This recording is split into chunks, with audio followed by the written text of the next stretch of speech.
Jalpaiguri town স্টেশনকে আধুনিকীকরণ করার উদ্যোগ গ্রহণ করেছে রেল।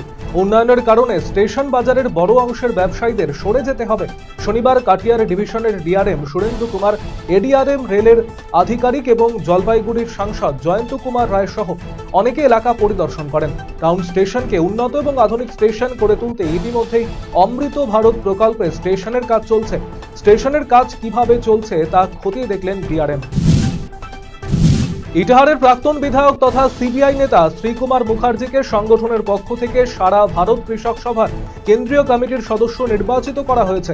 এরই পরিপ্রেক্ষিতে শনিবার উত্তর দিনাজপুরের ইটাহারে তাকে সংবর্ধনা জানানো হয়।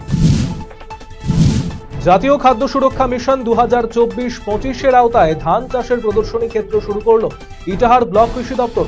ইটাহারের শীর্ষই সাহাভিটা হেমাতপুর মৌজায় 100 হেক্টর জমিতে জাতীয় সুরক্ষা মিশনের অধীনে উন্নত প্রথায় আমন ধান চাষের প্রদর্শনী ক্ষেত্র হতে চলেছে। শনিবার শীর্ষই মৌজায় কৃষি দপ্তরের আধিকারিকদের উপস্থিতিতে আমন ধানের চারা উন্নত পদ্ধতিতে রোপণ করা হয়। পরিবারের একমাত্র উপার্জনকারীর মৃত্যুতে 4 সন্তানকে নিয়ে অথৈ জলে পড়েছিলেন স্ত্রী। এমনকি শ্রাদ্ধানুষ্ঠানের খরচ জোগাড় করতে গিয়ে হিমশিম খেতে হচ্ছিল। খবর পেয়ে অসহায় পরিবারটির দিকে সহায়তার হাত বাড়িয়ে দিল হরিশ্চন্দ্রপুর থানার পুলিশ কর্তৃপক্ষ। উচ্চ মাধ্যমিক পরীক্ষায় ইংরেজিতে তার প্রাপ্ত নম্বর 21, অর্থাৎ অকৃতকার্য। এই পরিস্থিতিতে পড়াশোনা ছেড়ে দিয়ে বাবার সাথে কৃষিকাজ, হাটে বাজারে দুধ বিক্রি করে পরিবারের হাল ধরা, তারপরও ইচ্ছে শক্তিকে কাজে লাগিয়ে আজ তিনি আইপিএস অফিসার।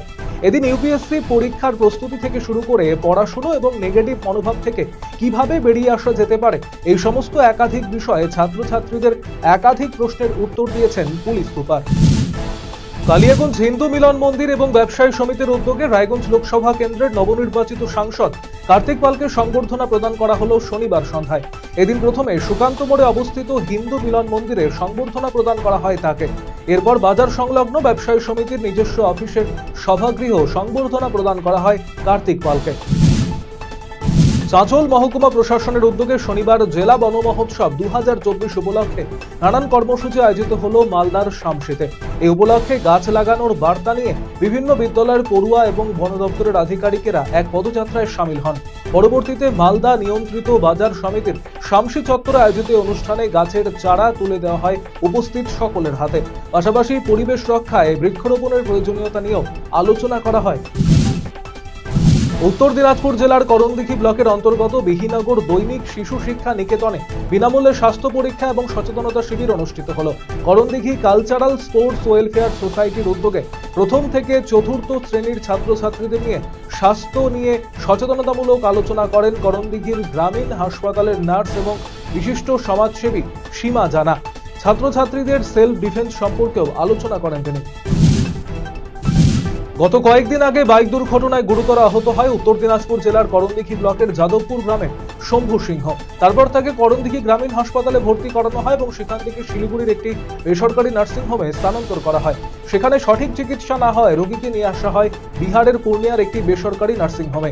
খুবই গরিব এবং দুস্থ পরিবারের হওয়ার দরুন সুচিকিৎসা করাতে পারছিল না পরিবারের সদস্যরা।